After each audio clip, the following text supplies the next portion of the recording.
সবাইকে স্বাগত জানাই। আমি আব্দুল কাইয়ুম, প্রথম আলোর সহযোগী সম্পাদক। আজকে আমাদের ভার্চুয়াল গোলটেবিল বৈঠকে আমরা মূলত আলোচনা করব সামুদ্রিক মাছ যারা ধরেন তারা যে বছরে 65 দিনের একটা নিষেধাজ্ঞা থাকে, সেই সময়টায় আবার এখন করোনা চলছে, এই সময়ে এই দুই দিক থেকে সমস্যা, এই সমস্যার মধ্যে তারা জেলেরা কিরকম আছেন এবং কিভাবে তাদেরকে আরেকটু ভালো অবস্থায় নেওয়া যায়, এইসব বিষয়ে আমরা আলোচনা করব এবং কিছু আমাদের সাজেশন যা থাকে সেটা আমরা দেব। আমাদের এই ভার্চুয়াল গোলটেবিল বৈঠকটা আমরা অনুষ্ঠিত করছি মানুষের জন্য ফাউন্ডেশনের সহযোগিতা, এবং তার সঙ্গে অবশ্য আছে ইউনিভার্সিটি অফ লিবারেল আর্টস এর সেন্টার ফর সাস্টেইনেবল ডেভেলপমেন্টের একটা জরিপ।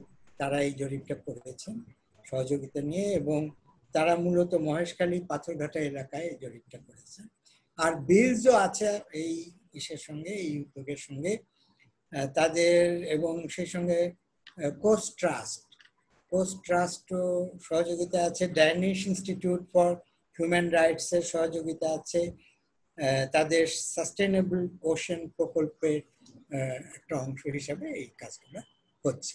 আমি যেটা বলতে চাচ্ছিলাম যে এই সময়টায় মাছ ধরা বন্ধ রাখা হয়, তার দুইটা উদ্দেশ্য। একটা হচ্ছে যে সামুদ্রিক মাছ মৎস্য সম্পদটাকে রক্ষা করা, সেটা যেন বংশবৃদ্ধি করতে পারে। কারণ মাছ ধরতে ধরতে সবই যদি আমরা ধরে ফেলি, তাহলে শেষ পর্যন্ত তো আমাদের মৎস্যজীবী যারা আছেন তাদের তো না খেয়ে মরতে হবে।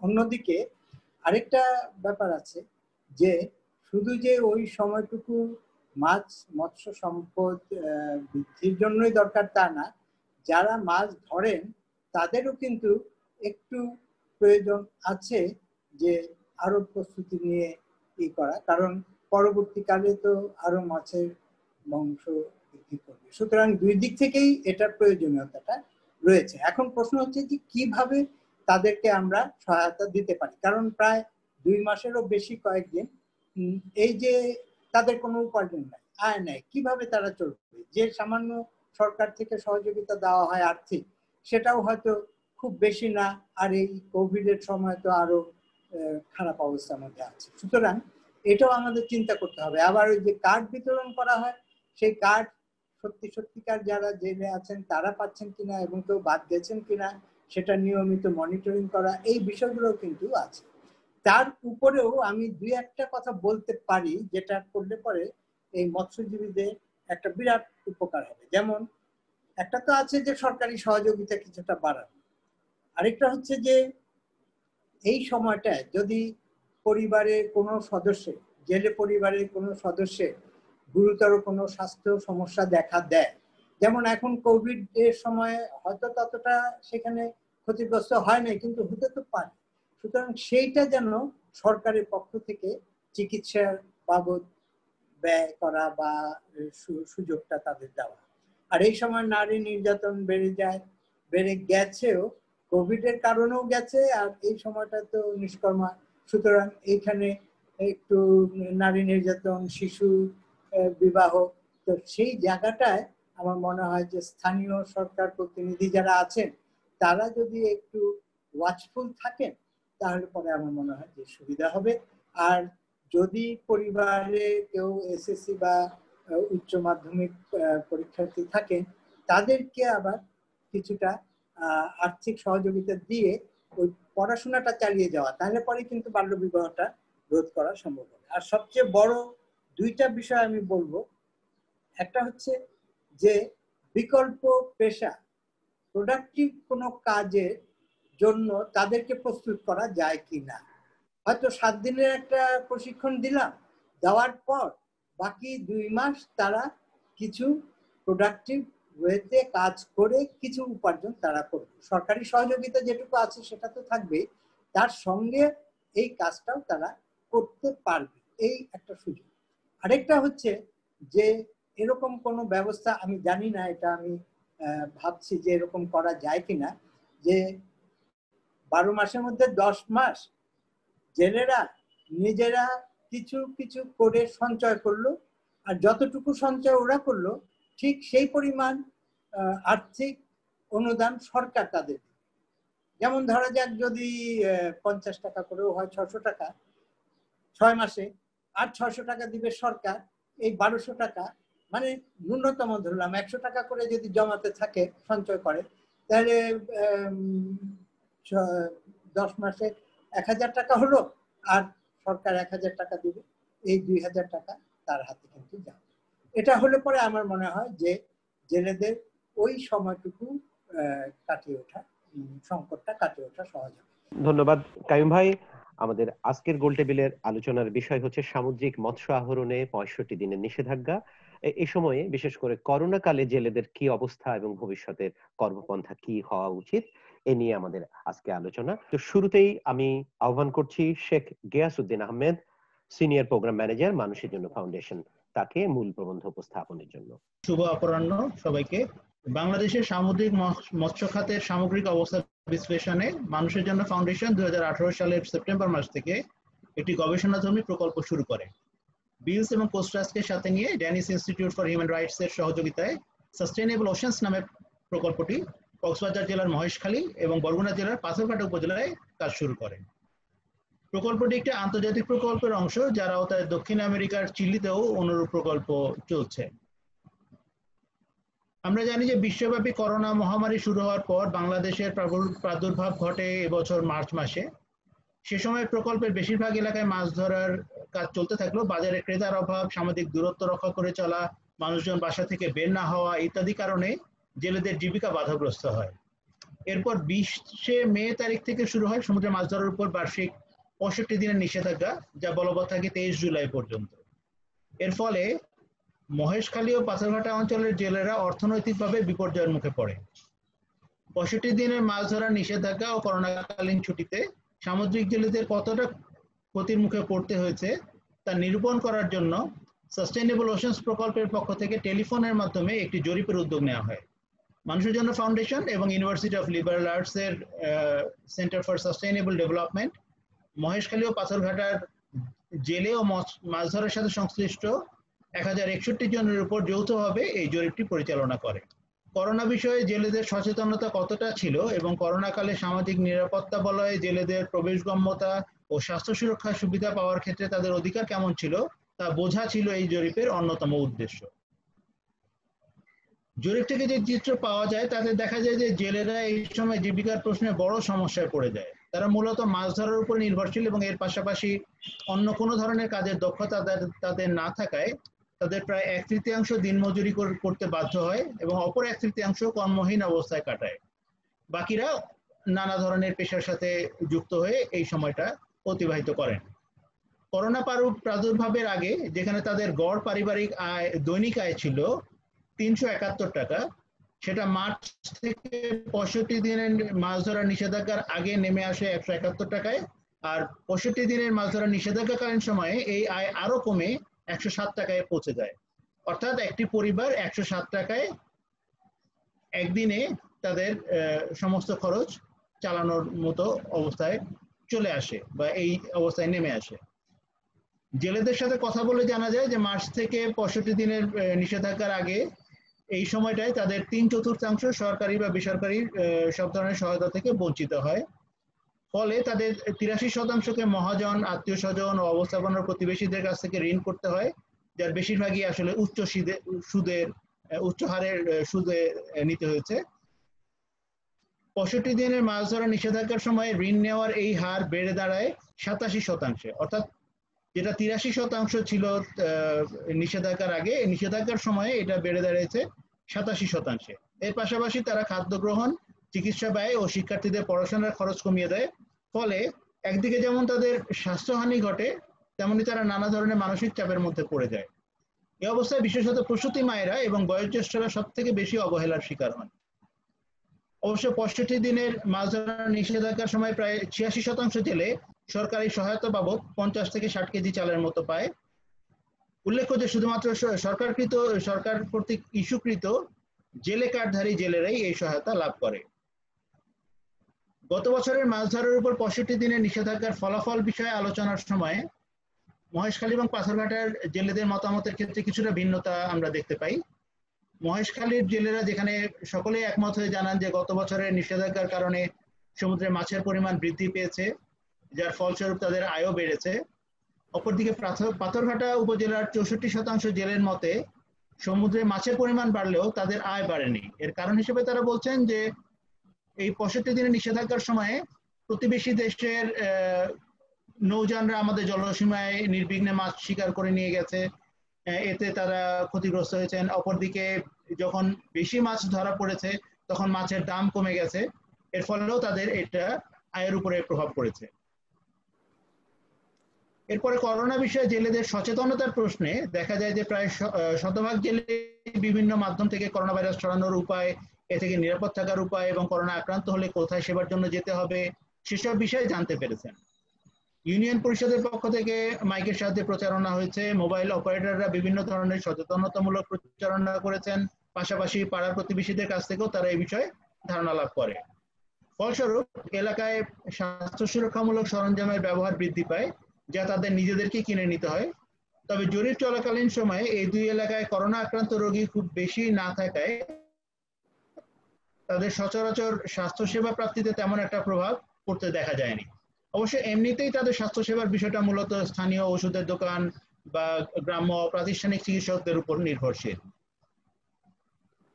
এরপরে জেন্ডার ভিত্তিক ও পারিবারিক সহিংসতার ক্ষেত্রে 65 দিনের মাছ ধরার নিষেধাজ্ঞা ও করোনাকালীন ছুটিতে বাংলাদেশের সার্বিক পরিস্থিতির সাথে খুব বেশি পার্থক্য লক্ষ্য করা যায়নি। জরিপকালীন সময়ে 78% নারী তথ্যদাতা তাদের এলাকায় পারিবারিক নির্যাতনের ঘটনা ঘটেছে বলে জানান, যাদের প্রায় 80% অর্থনৈতিক নির্যাতন এবং 49% শারীরিক নির্যাতনের ঘটনার উল্লেখ করে। বেশিরভাগ নারী তথ্যদাতার মতে 65 দিনের মাছ ধরার নিষেধাজ্ঞা ও করোনাকালীন ছুটিতে নারীর প্রতি সহিংসতা অনেক বৃদ্ধি পেলেও সেগুলো বন্ধের তেমন কোনো উদ্যোগ তাদের এলাকায় তাদের চোখে পড়েনি এবং এই সময়ে কিছু বাল্য বিয়ের ঘটনাও ঘটতে দেখা গেছে। তো জেলেদের সার্বিক অবস্থার উন্নয়নে তাদের আপৎকালীন অবস্থা মোকাবেলার জন্য অন্য কর্মসংস্থানের ব্যবস্থা করাটা অত্যন্ত জরুরি বলে আমরা মনে করছি এবং এটা আলোচনা থেকেও আমাদের বের হয়ে এসেছে। পাশাপাশি তাদের জন্য নগদ সহায়তা ও দুর্যোগকালীন সময় সহজ শর্তে বা বিনা সুদে ঋণের ব্যবস্থা করা প্রয়োজন।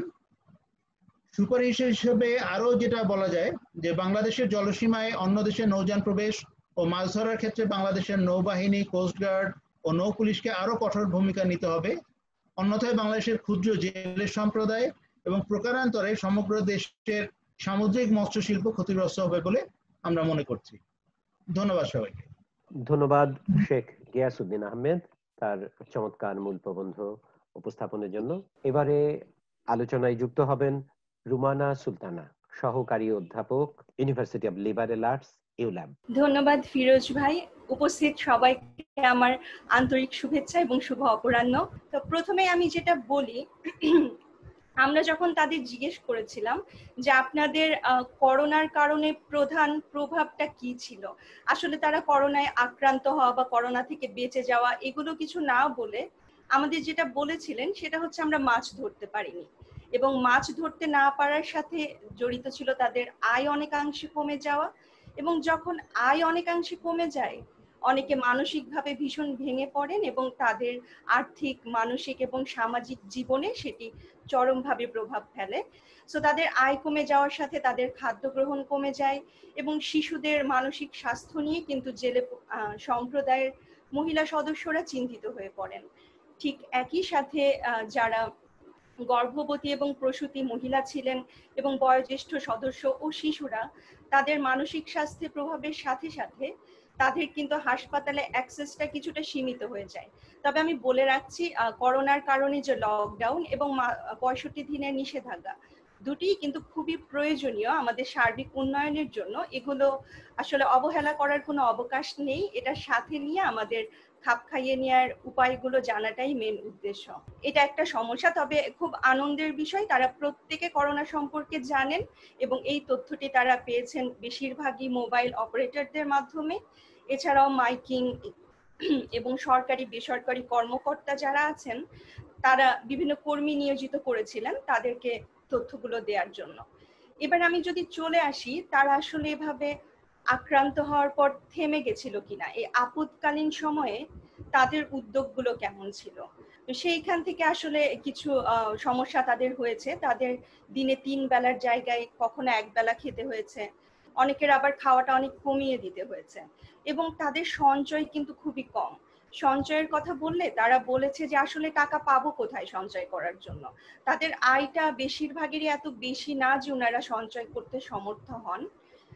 এছাড়া খাপ খাইয়ে নেওয়ার জন্য তারা প্রধানত যে কাজটি করেছেন, হয় আত্মীয় স্বজন অথবা কোনো সংস্থার কাছ থেকে ঋণ নিয়েছেন, এবং সে ঋণ নেওয়ার পর যে সমস্যাগুলো হয়েছে, তাদের সপ্তাহে সপ্তাহে সুদ সমেত কিস্তি শোধ করতে হয়েছে। তাদের দক্ষতার অভাবের কথাটি বারবার এসেছে, তবে তাদের বিকল্প আয়ের সুযোগ সৃষ্টি করতে হবে। এটা শুধু জেলেদের জন্য নয়, কারণ জেলে সম্প্রদায়ে কিন্তু অর্ধেকের মতো সদস্য নারীরা আছেন, শিশুরা আছেন। তবে শিশুদের যদি আমরা বাদ দিই, নারীদের যদি উদ্যোক্তা হিসেবে গড়ে তোলা যায়, বা জেলের পরিবারের অন্যান্য সদস্যরা যদি হোম ফার্মিং করেন, বাড়ির সামনে পিছনে শাকসবজি চাষ করেন, তাহলে আপদকালীন সময়ে মাছ মাংস খেয়ে না হোক, শাকসবজি খেয়ে অন্তত দিনাতিপাত করা যাবে। এছাড়াও যারা ভালনারেবল গ্রুপ আছেন, যেমন প্রসূতি মহিলা এবং বয়োজ্যেষ্ঠ, তাদের যত্ন নেবার জন্য তাদেরকে বারবার মেসেজ দেওয়ার দরকার আছে, কারণ এই জিনিসটা অনেক সময় আমাদের দৃষ্টির অগোচরে চলে যায়। এবং সর্বোপরি যেটা দরকার আছে, তাদেরকে নগদ অর্থ সহায়তা এবং খাদ্য সহায়তা দেওয়ার। তো আমার মনে হয় যে এই বিষয়গুলো যদি আমরা একটু সুনজরে দেখি, আমরা সব সংস্থা এবং জেলে সম্প্রদায়কে স্বাবলম্বীভাবে গড়ে তোলার জন্য তাদের প্রশিক্ষণ দেওয়ার যদি ব্যবস্থা করতে পারি, সেটা সার্বিকভাবে জেলে সম্প্রদায় সহ দেশের উন্নয়নে ভূমিকা রাখবে। অনেক ধন্যবাদ সবাইকে, আমি এখানেই শেষ করছি। ধন্যবাদ রুমানা সুলতানা। এ পর্যায়ে আলোচনায় যুক্ত হওয়ার জন্য আহ্বান করছি doctor Abdul Wahab. Abdul Wahab, team leader, EcoFish প্রকল্প, ওয়ার্ল্ড ফিশ বাংলাদেশ। উপস্থিত সবাইকে শ্রদ্ধা সালাম জানিয়ে আমার দুটো কথা বলতে চাই। আমাদের করোনা এসেছে, এই করোনার ব্যাপারে আমাদের জনগণের প্রস্তুতি ছিল না, সরকারের প্রস্তুতি ছিল না।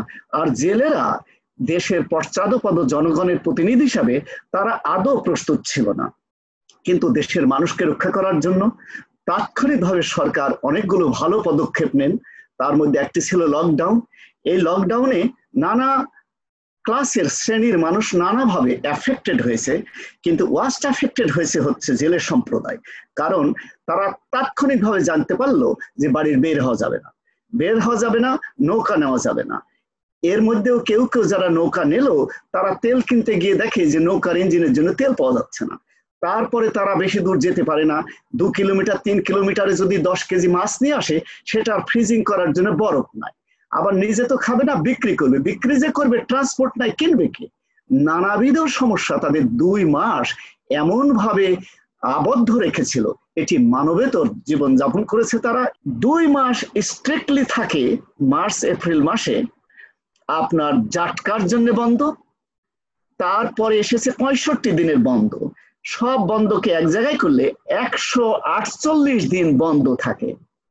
আর জেলের সম্প্রদায়কে যদি আমরা একটা ভাগ করি, তাহলে মোটামুটি এইভাবে দাঁড়ায় যে জেলের সম্প্রদায়ের 1/3 শুধু সাগরে মাছ ধরে, 1/3 শুধু নদীতে মাছ ধরে, আর 1/3 সাগর এবং নদী উভয় জায়গায় মাছ ধরে। তাই যেখানেই ব্যান হোক না কেন, আপনার 1/3 চরম ক্ষতিগ্রস্ত, 2/3 পার্শিয়ালি ক্ষতিগ্রস্ত। এই জায়গাতে সরকার একটি ভালো কাজ করেছেন 65 দিনের ব্যান পিরিয়ড করে, কিন্তু এই ব্যান পিরিয়ডটি নির্ধারণে আরো বৈজ্ঞানিক তথ্য সমর্থন আরো প্রয়োজন। তার কারণ বাংলাদেশের জেলে সম্প্রদায় স্যাক্রিফাইস করেছে বলেই আজ ইলিশের উৎপাদন বেড়েছে। আর ইলিশের উৎপাদন নদীতে বাড়েনি, সাগরেও বেড়েছে। 65% মাছই সাগরের ইলিশ। তাই ইলিশ রক্ষার কার্যক্রমে বাংলাদেশ সরকার যে সাফল্য দেখিয়েছে, তারই ফলে আজ মেরিন ফিশও বেড়েছে। তাই 65 দিনের যে মেরিন ফিশিং ব্যান, তা নিয়ে অনেক সমালোচনা থাকলেও আমি ব্যক্তিগতভাবে মনে করি এটি দেশের মৎস্য সম্পদ তথা সকল মানুষের কল্যাণে করা হয়েছে। কিন্তু এই কল্যাণের মধ্যে কিছু অকল্যাণ আছে। সেটা হলো একেবারেই 65 দিনে 23শে জুলাই পর্যন্ত যেতে হবে কিনা, বা 1 মে থেকে শুরু করে জুন পর্যন্ত হলে 23 দিন জেলেদেরকে আরো সুবিধা দেওয়া যেত কিনা, এটি বৈজ্ঞানিক তথ্য উপাত্তের প্রয়োজন আছে। ডক্টর আব্দুল ওহাব, আপনার নির্ধারিত সময় পেরিয়ে গেছে, আপনি যদি 1 মিনিটের মধ্যে শেষ করেন। আর আমি একেবারেই শেষের দিকে চলে আসছি, সেটা হলো যে আমাদের জেলেদের জন্য চাল দেওয়া হয়েছে, এটি একটি ভালো সংবাদ যে সময় মতো চাল দেওয়া হয়েছে, কিন্তু আমার একটি অনুরোধ থাকবে যে এই 2 মাসের জন্য যেন 2000 টাকা করে তাদেরকে দেওয়া হয়, তাহলে আইডি কার্ডধারীরাই পাক, তাহলে দেখা যাবে তাদের লবণ, তেল, চিনি এবং খাবারের অন্যান্য জিনিসগুলো তারা কিনতে পারবে। শেষ কথাটি হলো এই, যাদের স্যাক্রিফাইস এবং যাদের কারণে এই মাছটি উৎপাদন হয়েছে, আমরা কি মেজর ফিশিং গ্রাউন্ড গুলাকে কেজি প্রতি 1 টাকা করে PS, payment for ecosystem services চালু করে সেটি কি আবার জেলের কল্যাণে ব্যবহার করতে পারি কিনা, সেটি বিবেচনার জন্য সদয় আহ্বান জানিয়ে আমি আপাতত শেষ করছি। আপনাদেরকে ধন্যবাদ। ধন্যবাদ ডক্টর আব্দুল ওহাব। ডক্টর মোহাম্মদ শরীফুদ্দিনের কাছে আমরা প্রধানত জানতে চাই যে সরকার এই 65 দিন নিষেধাজ্ঞা, মাছ ধরার যে নিষেধাজ্ঞা রয়েছে, এই সময় আসলে কি কি কর্ম পরিকল্পনা নেয়, জেলেদের জন্য কি কি সুবিধা দেয়, সেই সরকারি প্রকল্পগুলোর কথা যদি বলতেন। ডক্টর মোহাম্মদ শরীফুদ্দিন, প্রধান বৈজ্ঞানিক কর্মকর্তা, সামুদ্রিক মৎস্য জরিপ ইউনিট, চট্টগ্রাম। আমরা 65 দিন মৎস্য আহরণ বন্ধ মৌসুমে যে সমস্ত কার্যক্রম ইতিমধ্যে গ্রহণ করছে সরকারের পক্ষ থেকে, তার ভিতরে উল্লেখযোগ্য হচ্ছে আমাদের উপকূলীয় 14টি জেলার 44টি উপজেলায় এবং চট্টগ্রাম মহানগরী সহ সর্বমোট আইডি কার্ডধারী, অর্থাৎ আমাদের বাংলাদেশ সরকার কর্তৃক প্রবর্তিত দেওয়া যে সমস্ত জেলেদের আইডি কার্ডধারী যে সমস্ত জেলেরা আছে, তাদের ভিতর থেকে প্রায় 4,20,000 জেলের পরিবারকে প্রতি মাসে 40 কেজি হারে, অর্থাৎ 65 দিনে প্রায় 86 কেজি আমরা খাদ্য সহায়তা প্রদান করে থাকি। এছাড়াও আপনারা জেনে খুশি হবেন, বর্তমানে বিশ্বব্যাংক এবং বাংলাদেশ সরকারের অর্থায়নে বাংলাদেশের মৎস্য অধিদপ্তরের সাস্টেনেবল কোস্টাল এবং মেরিন ফিশারিজ প্রকল্প নামে একটা প্রকল্প চলমান রয়েছে। এই প্রকল্পের মাধ্যমে উপকূলীয় মৎস্যজীবী এবং জেলেদের জীবনমান উন্নয়ন এবং বিকল্প কর্মসংস্থার বিভিন্ন কার্যক্রম গৃহীত হয়েছে।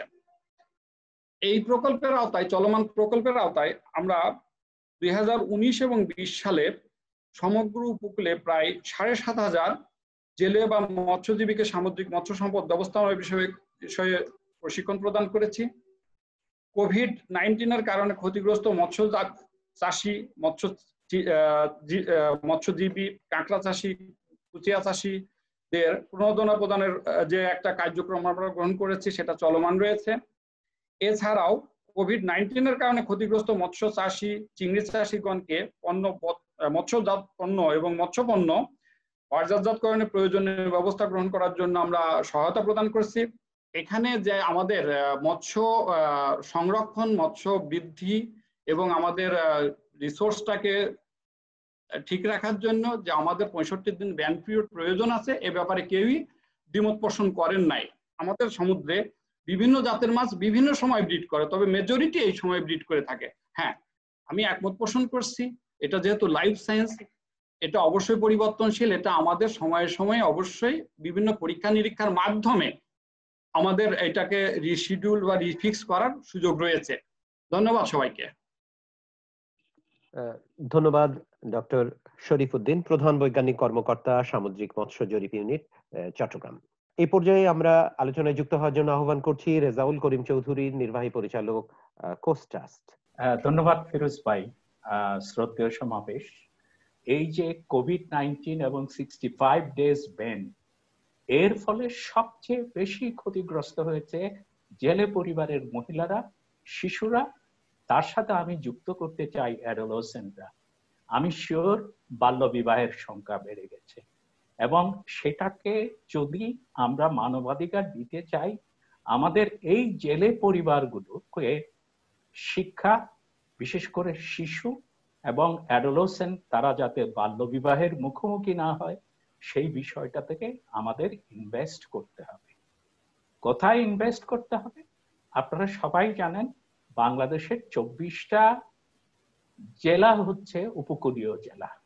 বারবার বলা হয়েছে আমাদের বক্তাদের তরফ থেকে, বাংলাদেশের অলমোস্ট 2 কোটি পরিবার হচ্ছে 2 কোটি জনসংখ্যা হচ্ছে জেলেদের পরিবার। এবং আপনি যদি আগামী 2050 সাল পর্যন্ত চিন্তা করেন, গবেষকরা বলেছেন যে এদের মধ্যে বাংলাদেশের প্রতি 5 জনের 1 জন উদ্বাস্তু হয়ে উপকূলীয় এলাকা থেকে চলে আসবে। তার মধ্যে এই জেলে সম্প্রদায়ও আছে। আমাদেরকে আগাম পরিকল্পনা নিতে হবে যে যদি তারা উপকূলে থাকে তারা কিভাবে মাছ ধরবে, আর যদি উপকূলের বাইরে চলে আসে, বাংলাদেশ যে একটা ক্রমাগতভাবে আরবানাইজেশনের জন্য দিকে চলে যাচ্ছে, সেখানে তাদের জন্য দরকার এডুকেশন এবং টেকনিক্যাল নলেজ। তাদেরকে সেখানে আমরা কিভাবে সম্পৃক্ত করব? এরা বংশ পরস্পরায় জেলে কাজটা করতে অভ্যস্ত। আমাদের উপকূলীয় এলাকায় আমরা দেখেছি জলদাসদের অবস্থা।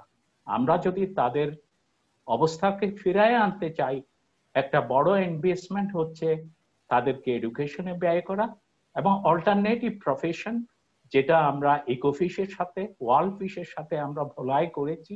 চাঁদপুরে ইকোফিশ ওয়ার্ল্ড ফিশের অন্যান্যরা করে যাচ্ছেন।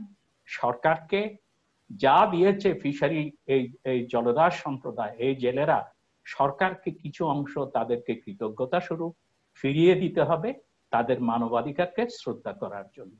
আপনাদের সবাইকে ধন্যবাদ। শুধু দর্শক, আপনারা এখন আমাদের যে গোলটেবিল আলোচনা শুনছেন, ভার্চুয়াল গোলটেবিল আলোচনা, এটির বিষয় সামুদ্রিক মৎস্য আহরণে 65 দিনের নিষেধাজ্ঞা, করোনাকালে জেলেদের অবস্থা ও ভবিষ্যৎ কর্ম পরিকল্পনা। তো এই আয়োজন যৌথভাবে করছে প্রথম আলো ও মানুষের জন্য ফাউন্ডেশন।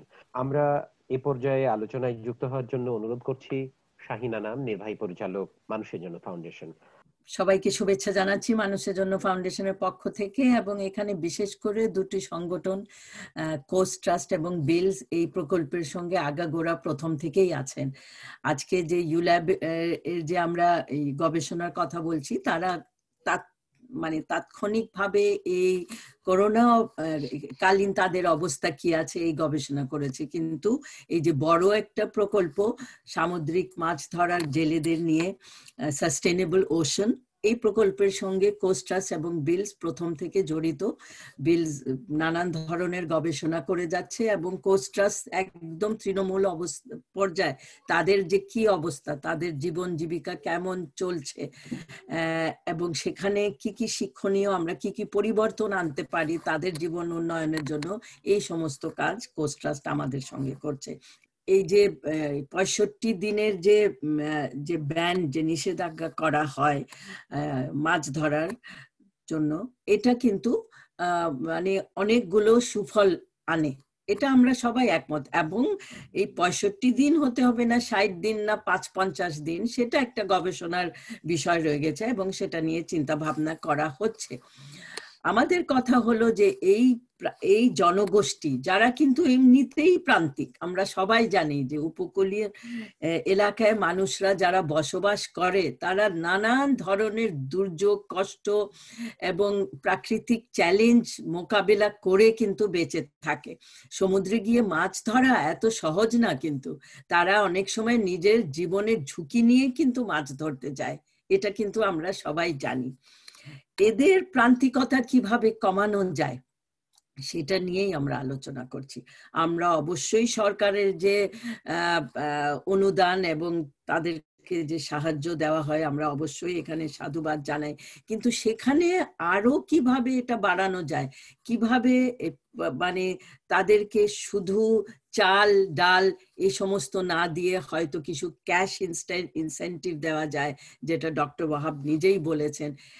এবং এই যে অল্টারনেটিভ যে লাইভলিহুডের কথা বলেছে, জীবন জীবিকার কথা বলা হচ্ছে, এটা নিয়ে কিন্তু চিন্তা করতে হবে।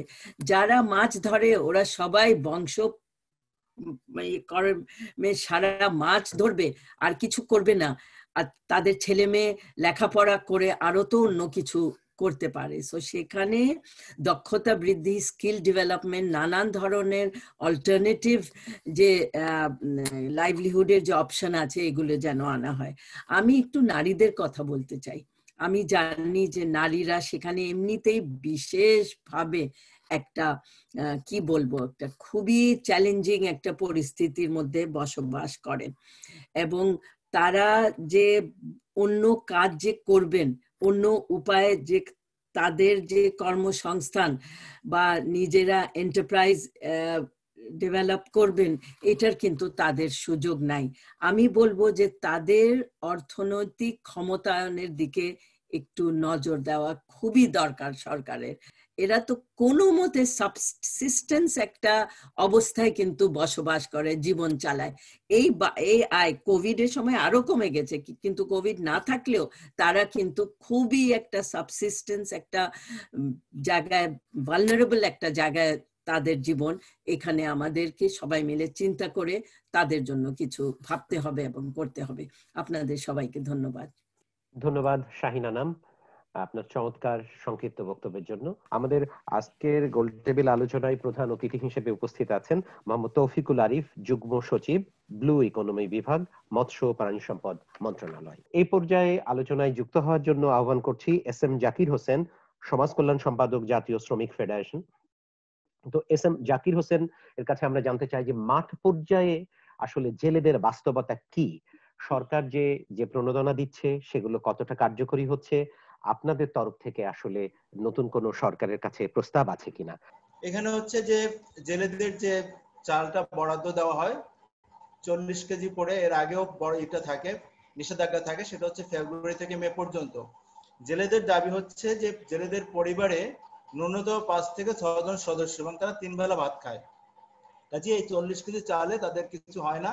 এই চালের পরিমাণ যাতে এটা অন্তত 60 কেজি থেকে 80 কেজি করা হয় এবং তাদের দৈনন্দিন খরচ বাবদ প্রতি মাসে যাতে 3000 টাকা করে দেওয়া হয়, এটা হচ্ছে তাদের অন্যতম একটা দাবি। এবং ওখানকার জেলেরা সরকারি যে এই নিষেধাজ্ঞা আছে সেই নিষেধাজ্ঞা তারা মেনে চলছে এবং এই নিষেধাজ্ঞার প্রতি তাদের শ্রদ্ধা আছে। যখন ট্রলারটা নিয়ে সাগরে যান নিশ্চয়ই জ্বালানি নিয়ে যেতে হয়, বাজার খরচ যেতে হয়, কিন্তু পরবর্তীতে এই যে লস যেটা হলো, ক্ষতি যেটা হলো, পরবর্তীতে মাছ ধরে এটা জেলেদের পক্ষ থেকে এই ক্ষতিটা পূরণ করতে হয়। এটা একটা বিষয়। তাদের কোনো কল্যাণ তহবিল নেই, তারা যদি নিখোঁজ হয়, মারা যায়, তাদের সাহায্যের কোনো ব্যবস্থা নেই। আরেকটি বিষয় হচ্ছে যে স্বাস্থ্যের কথা বলেছেন এস.এম. জাকির হোসেন, আমরা সময় পেরিয়ে গেছি, তো আপনি যদি 1 মিনিটে শেষ করেন ভালো হয়। 1 মিনিট। সেখানে আমি বাস্তবতাটা বলি যে একটা গত বছরে এই যেখানে 28 জন ডাক্তার থাকার কথা ছিলেন সেখানে মাত্র 3 জন ডাক্তার ছিলেন, বর্তমানে সেখানে 8 জন ডাক্তার আছে। কাজে স্বাস্থ্যের অবস্থাটা আপনি নিশ্চয়ই আপনারা বুঝতে পারতেছেন, এটা একটা বিষয়। আর হচ্ছে যে বিকল্প কর্মসংস্থান, বিকল্প কর্মসংস্থানের ক্ষেত্রে ওখানকার যারা প্রান্তিক জেলে তাদেরকে 2 বছর বা 3 বছর মেয়াদী প্রকল্প নিয়ে তাদেরকে যদি প্রশিক্ষণ দেওয়া যায়, সেই প্রশিক্ষণের মাধ্যমে তাদেরকে কর্মদক্ষতা বৃদ্ধি করার মাধ্যমে তাদেরকে পর্যায়ক্রমে আপনার বিকল্প যে কর্মসংস্থান সেই কর্মসংস্থানের উদ্যোগটা নেওয়া যেতে পারে। আমাকে সময় দেওয়ার জন্য সকলের প্রতি কৃতজ্ঞতা জানিয়ে, ধন্যবাদ জানিয়ে আমার বক্তব্য শেষ করছি। এ পর্যায়ে মিজানুর রহমান বাহাদুর, উপদেষ্টা, কক্সবাজার মৎস্য শ্রমিক অ্যাসোসিয়েশন। মিজানুর রহমান বাহাদুরকে সংক্ষেপে আসলে সাগর পাড়ের শ্রমিকদের কি অবস্থা সেটা যদি সংক্ষেপে আপনি একটু তুলে ধরেন। সবাইকে এই অনুষ্ঠানে অংশগ্রহণ করার জন্য শুভেচ্ছা জানাচ্ছি কক্সবাজার ফিশিং বোট শ্রমিক ইউনিয়নের পক্ষ থেকে। আমাদের যে দাবি সেটা হচ্ছে কি, এই সমস্ত বন্ধ যদি করে সেক্ষেত্রে 1 মাসের জন্য ন্যূনতম 8,000 টাকা করে আপনার শ্রমিকদেরকে, যারা মৎস্য সেক্টরে জড়িত তাদেরকে, যাদের কার্ডধারী তাদেরকে সরকার সহায়তা করলে তারা তাদের জীবনটা অন্তত মাসে চালিয়ে। মাছ যদি 5 লাখ টাকাও বিক্রি হয় সেক্ষেত্রে কিন্তু শ্রমিকরা পায় না, শুধুমাত্র তারা নির্দিষ্ট একটা বেতন পায়। ধরুন যাওয়ার সময় 1,000 টাকা দিল, আসার পরে হয়তো 2-3 হাজার টাকা 5,000 টাকা দেওয়া হয় যদি মাছ পাওয়া যায়, আর না হলে কিন্তু তাকে ঋণ করে চলতে হয়। যারা এই পেশার সাথে যুক্ত সবাই কিন্তু অশিক্ষিত মানুষের সংখ্যাই বেশি, সেই জন্য তাদেরকে এই পেশাটা যাতে আরো দক্ষতার সাথে করতে পারে, বৈজ্ঞানিক পদ্ধতি অবলম্বন করে করতে পারে এবং তাদের সাথে ভালো জ্ঞান থাকে, যাতে মৎস্য শিকারটা সুন্দরভাবে করতে পারে, দেশের মৎস্য উৎপাদনও বৃদ্ধি পায়, মানুষের চাহিদাও পূরণ করতে পারে, এভাবে তাদেরকে প্রশিক্ষণটা দিতে হবে বলে আমরা মনে করি। আমি বলে আমার বক্তব্য শেষ করছি। ধন্যবাদ মিজানুর রহমান বাহাদুর। এ পর্যায়ে আলোচনায় যুক্ত হওয়ার জন্য অনুরোধ করছি বেগম নুরুন নাহারকে। Begum Nurun Nahar, national operations officer, FAO Bangladesh. 2015 থেকে যখন এই ব্যান্ডটা শুরু হয় এবং আজকে 2020 একটু বিবর্তনের মধ্যে দিয়ে তো গিয়েছেই, মূল উদ্দেশ্যটা তখন যেটা ছিল সেটা হচ্ছে যে আমাদের সমুদ্রে মাছের প্রবাহ বাড়ানো। যে সময়টাতে এই ব্যানটা দেওয়া হয়েছে সেই সময়টায় হচ্ছে একটা প্রজননের সময়, এবং ওই সময়টায় যদি মাছ ধরা কম হয় তাহলে আমাদের সমুদ্র সম্পদ যেটা সেটা বৃদ্ধি পাবে। আমি আমার সুপারিশের মধ্যে এটা রাখতে চাই যে শুধুমাত্র যারা কার্ডধারী তাদেরকেই নয়, যাদের কার্ড নাই তাদেরকেও সহায়তাটা দিতে হবে। আর আরেকটা হচ্ছে যে শুধুমাত্র চালের উপর নির্ভর করলে আমরা কিন্তু আমাদের নিউট্রিশনাল নিডটা ফুলফিল করতে পারছি না। আমরা সাস্টেইনেবিলিটির কথা বলছি। এই উপকূলীয় মৎস্যজীবীদের শুধু আপৎকালীন সাহায্য দেওয়া নয়, তাদেরকে কিন্তু অর্গানাইজ করতে হবে, সংঘবদ্ধ করতে হবে। তাদের নিজস্ব শক্তিশালী সংগঠন কিন্তু গড়ে ওঠে নাই। ছোট ছোট গ্রুপ এবং ছোট ছোট গ্রুপকে একসাথে পুরো এলাকাটাকে যাতে একটা সংগঠনের মধ্যে নিয়ে আসা যায় এবং সেই সংগঠনের মাধ্যমে তাদের চাহিদাগুলো পূরণ করা যায়। যেমন কমিউনিটি ক্যাপিটাল, আমরা সঞ্চয়ের কথা বলছি, এখন এই আলোচনার মধ্যে সঞ্চয়ের কথা আসছে। যদি অর্গানাইজ করা হয় এবং সেই অর্গানাইজেশনের নামে যদি কমিউনিটি ক্যাপিটাল তৈরি করা হয় তাহলে আপৎকালীন সময় সবসময় সরকারের কাছে হাত পাততে হবে অথবা সরকারকে সাহায্য দিতে, অবশ্যই সরকার সবসময় সাহায্য দিবে, দেওয়ার জন্য অ্যাকাউন্টেবল, কিন্তু তাদের নিজেদের পায়ে দাঁড়ানোর জন্য কিন্তু সংগঠন গড়ে তোলা অত্যন্ত জরুরি। এই সময়টায় করোনাকালীন সময়ে বিশেষ করে অনলাইন কেনাকাটার একটা বড় প্ল্যাটফর্ম গড়ে উঠেছে। এইটা আমি মনে করি উপকূলীয় শিক্ষিত ছেলেপেলেদেরকে এর মধ্যে ইনক্লুড করা যেতে পারে, এবং আমরা যে অর্গানাইজেশনের কথা বলছি ছোট ছোট অর্গানাইজেশনের পক্ষ থেকে ওরা সরাসরি অনলাইন কেনাকাটায় যুক্ত হতে পারে। এটা অত্যন্ত ভালোভাবে কাজ করছে এবং যারা এই ইয়াং জেনারেশন এর মধ্যে ইনক্লুড হয়েছে এরা ভালো প্রফিট করছে। সর্বশেষ আমার যে পয়েন্টটা সেটা হলো যে সরকারি প্রণোদনাগুলি যেভাবে ঘোষিত হচ্ছে নিঃসন্দেহে এর উদ্দেশ্য অত্যন্ত মহৎ, কিন্তু আমি মনে করি যে মহিলাদের জন্য এই প্রণোদনাটাকে আলাদা করে অ্যাড্রেস করার দরকার আছে। তা না হয় এটা সাধারণ যে প্রণোদনার প্যাকেজ সেইখানে মহিলারা কিন্তু তার অধিকার বা তার অ্যাক্সেসের ক্ষেত্রে খেইটা হারিয়ে ফেলেন। তাহলে ইনক্লুসিভ করতে হলে তাদেরকে আলাদা করে অ্যাড্রেস করার প্রভিশনটা প্রণোদনায় রাখতে হবে। ধন্যবাদ। আমরা এখন বক্তব্য শুনবো নইমুল আহসান জুয়েল। ধন্যবাদ মডারেটর আপনাকে। বিশেষ করে ধন্যবাদ জানাচ্ছি প্রথম আলো এবং মানুষের জন্য ফাউন্ডেশন আজকের এই রাউন্ড টেবিল ভার্চুয়াল আলোচনার সভা আয়োজন করার জন্য। বিলস এবং আমাদের ট্রেড ইউনিয়ন গবেষণা মিলে আমরা যতটুকু দেখি এবং জানি যে বাংলাদেশের 30% মতো এই সেক্টরের মানুষের রেশন যে কার্ডের ব্যবস্থাটা সেই ব্যবস্থাটা আছে, 70% মানুষের সেই ব্যবস্থাটি নাই। এবং এই 30%-এর ভিতরেও আমরা আমাদের কাছে যতটুকু মেসেজ আছে সঠিকভাবে কার্ড এই 30%-এর ভিতরেও নাই। জেলে যারা জেলের বাইরেও কিন্তু এই কার্ড অনেকে ব্যবহার করছেন। এবং আমার কাছে এরকমও আছে যে 27 বছর ধরে মৎস্য জেলে হিসাবে সে তার পেশা হিসাবে কাজ করছে, এখন পর্যন্ত সে কার্ড তৈরি করতে পারেনি। এরকম উদাহরণও আমাদের কাছে আছে। আর বিশেষ করে এই মৎস্যজীবীর সাথে এই মৎস্যজীবী জেলেদের সাথে একটা চেইন আছে এখানে। আমরা শুধু মৎস্যজীবী যারা শুধু আমরা জেলেরা যে 2 মাস 5 দিন তারা মাছ ধরা থেকে বন্ধ থাকার কারণে তাদের সাথে যে বাকি যারা জড়িত আছে চেইন হিসাবে তাদেরকে এখানে আসলে নিয়ে আসা উচিত বলে আমি মনে করি। সামনের অক্টোবরই হয়তো শুরু হবে, 8 তারিখ থেকে 22 দিন পর্যন্ত বন্ধ থাকবে। যে সময় সমুদ্রে তারা ডিম পারবে সেই সময় মাছ ধরাটা বন্ধ থাকবে। আর বিশেষ করে আমাদের দেশে যখন এই মাছ ধরাটা বন্ধ থাকে তখন ভারতের মাছ ধরাটা চালু থাকে। সেই কারণে আমি মনে করি সরকারকে আন্তর্জাতিকভাবে সরকারকে একটি পরিকল্পনা করা উচিত। এবং আমরা লক্ষ্য করেছি, আমরা দেখেছি এবং বিভিন্নভাবে আমরা জানতে পেরেছি যে সেই সময় আমাদের দেশের মাছ বিভিন্ন পথে সমুদ্রের পথ থেকে গোপন ভাবে সেই মাছ চুরি হয়ে যায়। আর যখন আমাদের এই 65 দিনের সময়টা চলে যায় তখন আমাদের জেলেরা অনেক সময় মাছ ধরতে গেলে সেই পরিমাণ মাছ তারা সুপারিশের ভিতরে আমি বলবো ওদের একটা ডাটাবেস করা দরকার, সরকারের একটি উদ্যোগ নেওয়া দরকার, তাদের একটি ডাটাবেস তৈরি করা কতজন মৎস্যজীবী আছে এবং তাদের পরিবারের একটি ডাটাবেস হিসাব করা এবং তাদের ছেলেমেয়েদের জন্য শিক্ষার জন্য জেলে পল্লীগুলোতে শিক্ষার ব্যবস্থা চালু করা এবং তাদেরকে বিভিন্ন জন বলেছে প্রণোদনা, যাদের যখন কাজ থাকে না সেই সময় তাদের প্রণোদনা দেওয়ার ব্যবস্থা করা এবং বিশেষ করে শ্রমিকদের আইডি কার্ড আইডি কার্ড প্রদান করা, এবং যে মালিকরা যখন তাদেরকে যারা কাজে যাচ্ছে তাদের সাথে যে একটা চুক্তি, সেই চুক্তিটা সঠিকভাবে সেই চুক্তিটা করা। এবং সবচেয়ে বিষয় হচ্ছে এই সেক্টরের শ্রমিকরা সংগঠিত না, সংগঠিত হওয়ার জন্য অবাধ ট্রেড ইউনিয়ন করার সুযোগ তাদের করে দিতে হবে। অবাধ ট্রেড ইউনিয়ন করার সুযোগ থাকলে তাহলে তাদের নিজস্ব অধিকার সম্বন্ধে তাদের জ্ঞান হবে এবং তারা জানতে পারবে, সেই জিনিসটা তারা আদায় করে নিতে পারবে।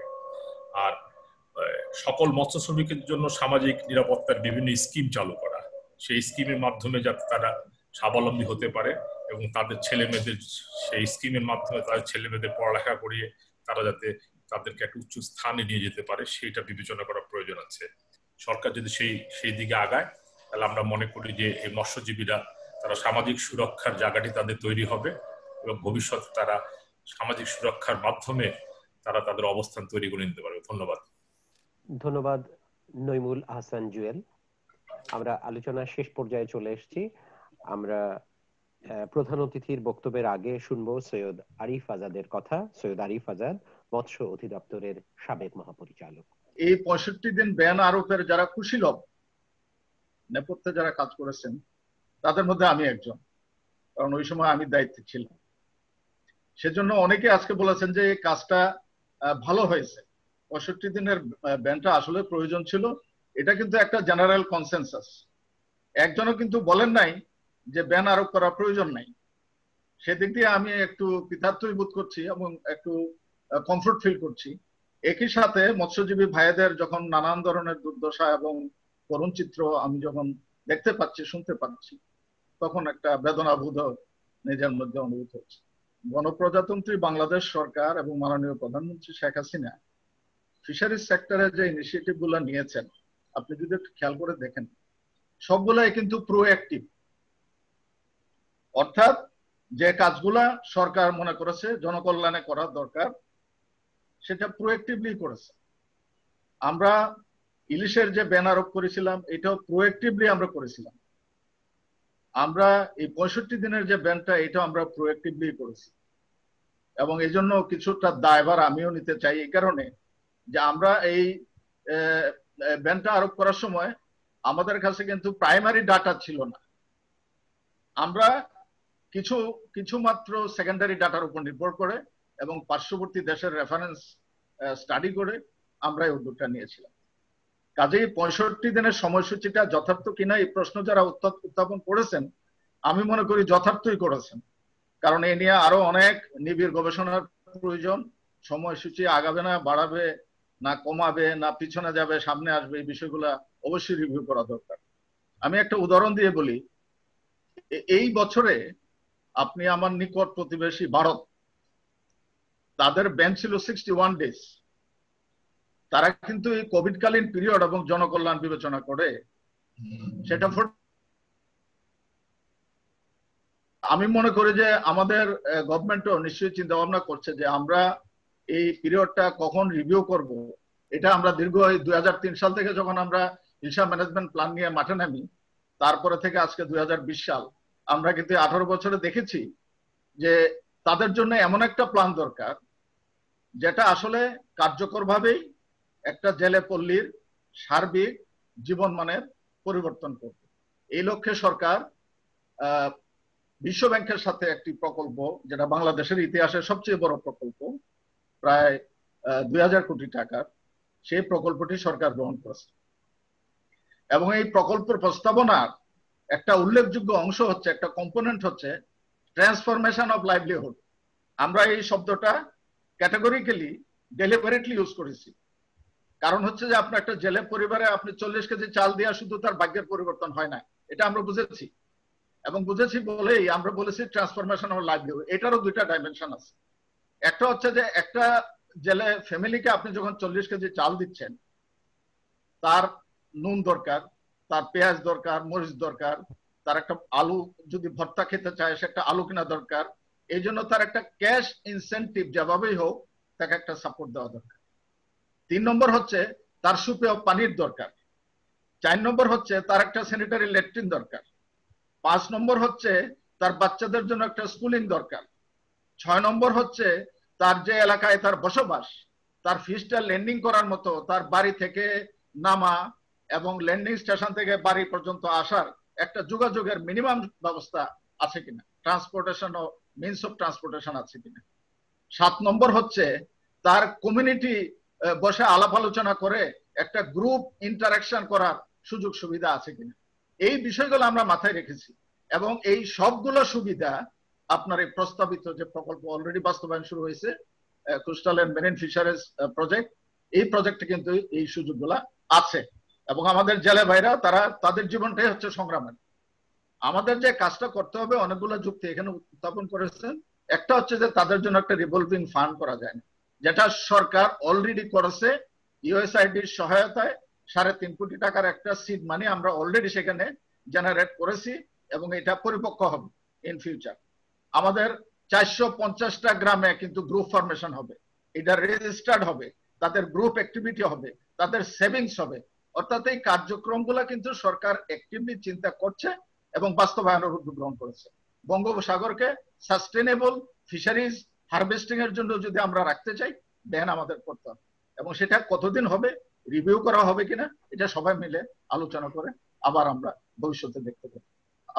আপনাকে এবং সবাইকে আবারও ধন্যবাদ। প্রিয় দর্শক, আপনারা দেখছেন প্রথম আলো এবং মানুষের জন্য ফাউন্ডেশন আয়োজিত ভার্চুয়াল গোলটেবিল। আমাদের আজকের গোলটেবিলের বৈঠকের বিষয় সামুদ্রিক মৎস্য আহরণে 65 দিনের নিষেধাজ্ঞা, করোনাকালে জেলেদের অবস্থা ও ভবিষ্যৎ কর্মপন্থা। আমরা সবশেষে এখন প্রধান অতিথির বক্তৃতা শুনবো। মোহাম্মদ তৌফিকুল আরিফ, যুগ্ম সচিব, ব্লু ইকোনমি, মৎস্য ও প্রাণী সম্পদ মন্ত্রণালয়। জনাব মোহাম্মদ তৌফিকুল আরিফ। আমি ধন্যবাদ জানাই প্রথম আলোকে এবং মানুষের জন্য কল্যাণ ফাউন্ডেশনকে যে এই গুরুত্বপূর্ণ বিষয়টি আপনারা আলোচনার জন্য সামনে নিয়ে এসেছেন।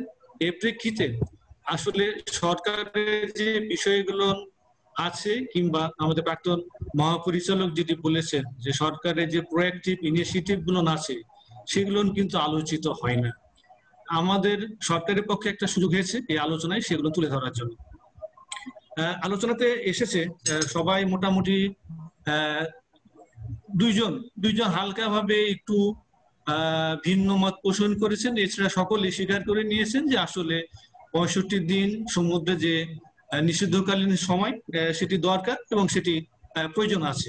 আমরা আমাদের বঙ্গোপসাগরে যদি মাছ আহরণের ট্রেন্ড অ্যানালাইসিস করি তাহলে দেখা যায় সেখানে সেপ্টেম্বর থেকে এপ্রিল হলো পিক টাইম সামুদ্রিক মৎস্য আহরণের জন্য। 1915 সনে যখন এই সামুদ্রিক মৎস্য আহরণের জন্য 65 দিন বন্ধ ঘোষণা করা হয়, এই সময় কিন্তু আমরা শুধুমাত্র ইন্ডাস্ট্রিয়াল যে ট্রলার সেটার জন্য প্রযোজ্য ছিল, আমরা আর্টিসানাল ট্রলারকে অন্তর্ভুক্ত করি নাই। সুতরাং তাদেরকে 65 দিন আওতায় বাইরে রেখে আমার সমুদ্রে যে মূল বিষয় ছিল সহনশীল আহরণ এবং আমাদের সমুদ্রের সম্পদ যে রক্ষা, সেটি কোনোদিনই সম্ভব হচ্ছিল না। সে প্রেক্ষিতে আমরা 2019 সনে যখন এটি প্রস্তাব করি যে সকলকে নিয়ে আমরা এই কার্যক্রমটি বাস্তবায়ন করতে চাই, যেহেতু মাননীয় প্রধানমন্ত্রীর ফিশারি সংক্রান্ত কার্যক্রম প্রোঅ্যাক্টিভ, উনি নিজের হাতে লিখে দিলেন যে তাদের খাদ্য সহায়তা সহ এই কর্মসূচিটি এবছর থেকে চালু করা হোক। এবং সেই প্রেক্ষিতেই আমরা যখনই আর্টিসানালকে 2019 থেকে চালু করেছি তাদেরকে আমরা খাদ্য সহায়তা দিয়েই কিন্তু আমরা শুরু করেছি। আপনারা জানেন এই ক্ষেত্রে এসেছে, আমি মোটামুটি আলোচনা করে নিই যে অধিকাংশ আমাদের যারা বক্তা ওনারা আলোচনা করেছেন যে 65 দিনে যে সময়টি নির্ধারণ করা হয়েছে সেটিকে নিয়ে আবার পর্যালোচনা করার যথেষ্ট সুযোগ আছে। এটি মন্ত্রণালয় তাই মনে করে যে আসলে এটি সুযোগ আছে এবং আমরা ইতিমধ্যে বিভিন্ন গবেষণা প্রতিষ্ঠান থেকে আমরা তথ্য এবং বিকল্প তথ্যাদি সংগ্রহ করেছি। আমরা খুব সহসাই আমাদের এইটা নিয়ে বৈজ্ঞানিক সহ যারা একাডেমিয়া আছে, যারা বিশেষজ্ঞ আছে তাদের সাথে বসে এইটি কি কম কিংবা বেশি কিভাবে করা যায় সেটি নিয়ে আমরা আলোচনা করে আবার সিদ্ধান্ত গ্রহণ করব। একই সাথে একটি প্রসঙ্গ এসেছে যে পার্শ্ববর্তী দেশ ভারতের সাথে এটি সমন্বয় করা যায় কিনা। ভারতের সাথে বাংলাদেশের ফিশারি সংক্রান্ত যে জয়েন্ট কমিশন, সেই জয়েন্ট কমিশনে আমরা এটি আলোচনার জন্য অন্তর্ভুক্ত করার জন্য অলরেডি প্রস্তাব দিয়েছি। একই সাথে বে অফ বেঙ্গল ইন্টার গভর্নমেন্টাল যে অর্গানাইজেশন আছে আমাদের সহ ভারত সহ আরো 2টি দেশ নিয়ে, সে সংস্থাতেও আমরা প্রস্তাব করেছি এটাকে একই রকম করা যায় কিনা তার একটা গবেষণাপত্র তৈরি করার জন্য। তবে একটি বিষয় এখানে প্রতিধানযোগ্য যে আসলে ভৌগোলিক অবস্থা একটা বিষয়। আমাদের এখানে 65 দিন যে সময় থেকে হয়েছে, ভারতে যে ঠিক একই সময় থেকে সে প্রজনন সমতার সময় কিংবা যে ধরনের মাছ একই সময়ে যে প্রজনন ডিম ছাড়বে সেটি কিন্তু না। তারপরও যেহেতু বিভিন্ন দিক থেকে আমাদের কাছে প্রস্তাব এসেছে, এটি আমরা পর্যালোচনা করব এবং আপনাকে আমি বললাম যে আমরা আন্তর্জাতিক ফোরামে বিশেষ করে ভারতের সাথে দ্বিপাক্ষিকভাবে আলোচনা করে এটি করা যায় কিনা সেই প্রস্তাবটি সরকারের বিবেচনায় আছে। জেলেদের প্রশিক্ষণ কথা এসেছে, আপনি জেনে খুশি হবেন যে আমাদের sustainable coastal and marine fisheries project যেটি হয়েছে, সেই প্রজেক্টে বিশেষ করে সমুদ্রগামী যে জেলে তাদের জন্য একটা ট্রেনিং ইনস্টিটিউটের প্রস্তাব আছে। এই বিষয়গুলো নিয়ে এসডিএফ কে আমাদের যে ওয়ার্ল্ড ব্যাংকের যে প্রজেক্ট, সে প্রজেক্টে একটা কম্পোনেন্ট আছে, সেখানে 500 কোটি টাকা দেওয়া আছে এই জেলেদেরকে তাদের জীবনযাত্রার মান উন্নয়নে যত ধরনের কার্যক্রম আছে সেখানে সংযুক্ত করা আছে। আমার একটা বিষয়ে অবাক লেগেছে যে করোনা একটি নতুন বিষয়। করোনার প্রেক্ষিতে জেলেদের জরিপ নিয়ে যে জরিপটি করা হয়েছে সেখানে এখন তাদের আয় কমে গেছে, তারা খুব দুঃখে কষ্টে আছে। করোনার প্রেক্ষিতে দুঃখ কষ্টে থাকবে এটি ঠিক, কিন্তু কোন বেজ ইনফরমেশন অর্থাৎ করোনার পূর্বে এই 65 দিন আরোহণের সময় জেলেদের অবস্থা কেমন ছিল সে সংক্রান্ত তথ্য থাকলে আমাদের পর্যালোচনা করার সুবিধা হতো, আমরা বুঝতে পারতাম যে আসলে এই 65 দিন বন্ধের প্রেক্ষিতে জেলেরা কি ধরনের সমস্যার সম্মুখীন হয়েছে। কিন্তু যেহেতু কোনো বেজলাইন ইনফরমেশন আগে নাই এবং এই করোনার পূর্বে এই ধরনের কোনো জরিপ হয় নাই কিংবা আমাদের কাছে জরিপ সংক্রান্ত কোনো তথ্য নাই, সুতরাং করোনাকালীন তথ্য দিয়ে এই করোনা কালে আমাদের এটিকে খুব ভাবে প্রভাবিত করেছে সেটি ভাবে বোধহয় সিদ্ধান্ত উপনীত হওয়া সঙ্গত কারণ হবে না। আপনি জানেন যে করোনা কালেও এই সরকার প্রায় 4,19,589 জন জেলেকে আমরা খাদ্য সহায়তা দিয়েছি। এই খাদ্য সহায়তার সাথে যেন আর্থিক প্রণোদনা কিছু সংযুক্ত করা যায় সেটিও আমাদের সক্রিয় বিবেচনায় আছে। এটি আমরা বিবেচনা করে দেখব যদি আমরা এই তাদের খাদ্য সহায়তার সাথে আর্থিক বিষয়টি সংযুক্ত করা যায় কিনা, এটি আমাদের বিবেচনার মধ্যে অবশ্যই আছে। আপনি জেনে খুশি হবেন যে করোনা কালে আমাদের মাননীয় প্রধানমন্ত্রী 5,000 কোটি টাকা কিন্তু প্রাণবন্তনা প্যাকেজ ঘোষণা করেছেন। সেখানে কিন্তু কৃষি খাতের সাথে আমাদের জেলে সহ মাত্র 4% সুদে কিন্তু ঋণ নেওয়ার ব্যবস্থা আছে। সুতরাং ঋণের যে বিষয়টি উঠে এসেছে সেটি কিন্তু আমরা সহজ করে দিচ্ছি। মাননীয় প্রধানমন্ত্রী কিন্তু দ্বার উন্মুক্ত করে দিয়েছে আমাদের জেলেদের জন্য। সুতরাং এখান থেকে স্বল্প সুদের হারে ঋণ পেতে কোনো অসুবিধা আছে বলে আমাদের কাছে মনে হয় না এবং এই ঋণ কার্যক্রম কিন্তু চলছে, আমাদের বিভিন্ন জেলেরা কিন্তু ঋণ গ্রহণ করছে। সেক্ষেত্রে সামুদ্রিক মৎস্যের যে সকল জেলে আছে তারা কিন্তু এখান থেকে ঋণ গ্রহণ করতে পারে। আমাদের একটি প্রজেক্টের আওতায় মৎস্য অধিদপ্তরের সকল জেলেদের যে ডাটাবেজ করা হয়েছিল, আমাদের একটি ডাটাবেজ আছে, মৎস্য অধিদপ্তরের ওয়েবসাইটেও সেই ডাটাবেজ আছে, এটা আমরা হালনাগাদ করছি। যেহেতু যারা জেলে হিসেবে তালিকাভুক্ত হয়েছিলেন কেউ মারা গেছেন, আবার নতুন জেলে এসেছেন, সেটিকে আমরা হালনাগাদ করছি। এবং আপনি জেনে খুশি হবেন এবারই যে আমরা সামুদ্রিক মৎস্যের সর্বশেষ যে বরাদ্দটা দিয়েছি সেটি কিন্তু হালনাগাদ করেই দিয়েছি। সুতরাং ভবিষ্যতে ডাটাবেসটি আরো হালনাগাদ করা হবে এবং এটি প্রতিনিয়ত আমরা এটি রেভিনিউ খাতে কোর্ট খুলে ফেলেছি, টাকা বরাদ্দ চলে এসেছে, আমরা যেন সাংবৎসরিক প্রতি বছর সময় এটি যোগ বিয়োগ করতে পারি সেই বিষয় চালু করা হয়েছে। সুতরাং এটি আমাদের একটা ভালো তথ্য ভান্ডার হিসেবে কাজ করবে বলে আমরা মনে করি। ধন্যবাদ সকলকে এবং আমাদেরকে এই বিষয়ে আমন্ত্রণ জানানোর জন্য এবং আমাদের সরকারের পক্ষ থেকে যে ইনিশিয়েটিভ বা যে কার্যক্রমগুলো আছে সেই কার্যক্রমগুলি তুলে ধরার কিংবা সকলকে অবগত করার সুযোগ করে দেওয়ার জন্য। আমরা মোহাম্মদ তৌফিকুল আরিফকে, যুগ্ম সচিব ব্লু ইকোনমি মৎস্য ও প্রাণী সম্পদ মন্ত্রণালয়ের, মোহাম্মদ তৌফিকুল আরিফকে আমরা আন্তরিক ধন্যবাদ ও কৃতজ্ঞতা জানাচ্ছি যে তার মূল্যবান সময় আমাদের সাথে দিয়েছেন। আমরা আলোচনার একেবারে শেষ পর্যায়ে চলে এসেছি। আজকের ভার্চুয়াল গোল টেবিলের বিষয় ছিল সামুদ্রিক মৎস্য আহরণে 65 দিনের নিষেধাজ্ঞা এবং এই করোনাকালীন সময়ে জেলেদের কি অবস্থা, তাদের জন্য কি করণীয়। 65 দিনের নিষেধাজ্ঞা যেমন প্রয়োজনীয় সবাই বলেছেন মৎস্য উৎপাদন বাড়ানোর জন্য, আবার জেলেদের জন্য কিছু কিছু বাস্তবায়ন পরামর্শ, তাদের জন্য নতুন কিছু করার জন্য প্রস্তাবও দিয়েছেন। নিশ্চয়ই সবকিছু মিলে আমাদের সম্মানিত প্রধান অতিথি সব ব্যাপারগুলোকেই যতটা পারা যায় অ্যাডজাস্ট করেছেন। তো আমরা আশা করি সরকারি বেসরকারি সমন্বিত উদ্যোগে জেলেদের দুরবস্থা যেমন দূর করা যাবে, তাদের জীবন যেমন সাবলীল করা যাবে, তেমনি মৎস্য সম্পদকে আরো বেশি সমৃদ্ধ করা যাবে। সম্মানিত দর্শক, প্রধান অতিথি এবং সকলকে আন্তরিক ধন্যবাদ ও কৃতজ্ঞতা জানিয়ে আজকের মতো এই অনুষ্ঠান এখানেই শেষ করছি।